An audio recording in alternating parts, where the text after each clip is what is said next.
नहमदहु व नसल्ली अला रसूलिहिल करीम अम्मा बाद फ़ाउज़ु बिल्लाहि मिनश शैतानिर रजीम बिस्मिल्लाहिर रहमानिर रहीम। जी नाज़रीन, सब लोग कैसे हैं? खैरियत से हैं? तबीयत ठीक है? मेरे व्यूवर्स कैसे हैं और मेरे सब्सक्राइबर कैसे हैं? ये देखें, आज हमारे एक बड़े प्यारे दोस्त हकीम साहब आए, इनका हम हजामा कर रहे हैं। इनको दरअसल बड़ी बहुत से मसले मसाइल थे, तो मैंने कहा आपका हजामा करते हैं। देखें, ये मैं कप लगा रहा हूँ, ये देखें, और जैसे ही ये कप मिच्योर होंगे तो हम इंशाल्लाह इस पर स्क्रैच करेंगे। ये देखें, अब हम स्क्रैच कर रहे हैं, ठीक है जी। और जितना भी डिटॉक्सन यहाँ पे होगा इसको रिमूव करेंगे, ठीक है जी। इस पोर्शन में जितना भी डिटॉक्स इकट्ठा हुआ उसको हम रिमूव कर देंगे। अब ये देखें, स्क्रैच कर रहे हैं, ठीक है जी। ये स्क्रैच किए और ये मैं दोबारा से कप लगा रहा हूँ। अच्छा, अक्सर लोगों का सवाल होता है कि जनाब तकलीफ़ होती है।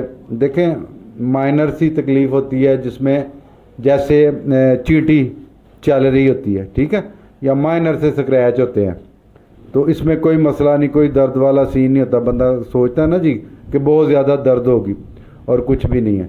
और दूसरा ये कि जब भी आप हजामा करवाएं तो कोई ना कोई सूरत पढ़ लिया करें, जैसे अलहम शरीफ पढ़ लिया करें, ठीक है। और इसकी बहुत सी मुस्तनद दुआएं हैं, अगर आती हैं, वरना सीखें, इनको सीख के पढ़ लेनी चाहिए। अब देखें, ये मैं नेक्स्ट स्क्रैच कर रहा हूँ आगे इनके, ठीक है, यानी जिगर वाले पोर्शन पे, यानी इस साइड पे हम स्क्रैच कर रहे हैं इनके। तो अभी सारे स्क्रैच करके लगाएंगे, फिर देखिएगा क्या सूरत हाल बनती है। तो डिटॉक्सन जितना भी होगा, ये देखें माशाल्लाह बहुत ज़्यादा डिटॉक्सन निकल गए हैं, बहुत ज़्यादा। ये देखें, काफ़ी डिटॉक्सन निकल गया और मिच्योर हो रहे हैं कप, ठीक है जी। अभी हम इनको यानी रिमूव करना शुरू करेंगे, ठीक है। अच्छा, हजामे के बारे में ना जी अक्सर लोगों ने जी गलत फहमियाँ जी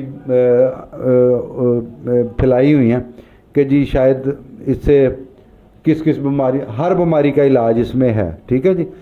तो बेहतर ये है कि आप सुन्नत समझ के, सुन्नत अमल समझ के इसको करवाएं। अब कई लोग ये भी कहते हैं कि जी ये सुन्नत अमल कहाँ से आ गया।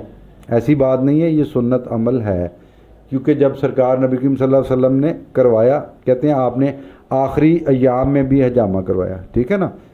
तो ऐसी बात नहीं है, हर बंदे का अपना ज़हन है। बहरहाल हजामा करवाना चाहिए, जैसे ही आप करवाएंगे हजामा। अब देखें, ये यानी पहला कप रिमूव किया है, तो ये देखें दूसरा कप रिमूव हो रहा है। तो ये असल में हमने गुर्दों वाले उस पर लगाया था कि चलें जी यहाँ से जितना डिटॉक्सन निकलेगा उसको रिमूव करते हैं। अब ये देखें, ये रिमूव कर रहे हैं हम, काफ़ी डिटॉक्सन निकला है।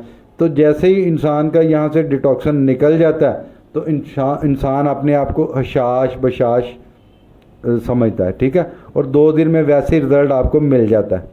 और ये करवाना चाहिए। देखें ना, जब एक जगह पे जो गलाजत है हमारी वो निकल जाएगी, ठीक है, तो वहाँ ब्लड की नई सप्लाई आ जाएगी, तो आप हशाश बशाश हो जाएंगे, ठीक है ना। तो हजामा करवाना चाहिए, समझ आई। और आजकल जो हम ग़िज़ा खा रहे हैं, ग़िज़ा अब ये देखें हमने इस पर ऑयलिंग करनी शुरू कर दी है, ठीक है, 24 घंटे में ये ठीक हो जाए। अच्छा, जैसे हम ग़िज़ा यूज़ कर रहे हैं ख़ास तौर पे टीनेज बच्चों में, तो वो लोग कहते हैं जी बच्चों का भी हो सकता है। बिल्कुल हो सकता है, बच्चों को भी करवाना चाहिए, और इसमें कोई ऐसा मसला नहीं है, बच्चों को करवाएं। ये जो फास्ट फूड, ये वो बाहर की चीज़ें यूज़ करते हैं, तो उससे परहेज़ करें, ठीक है जी।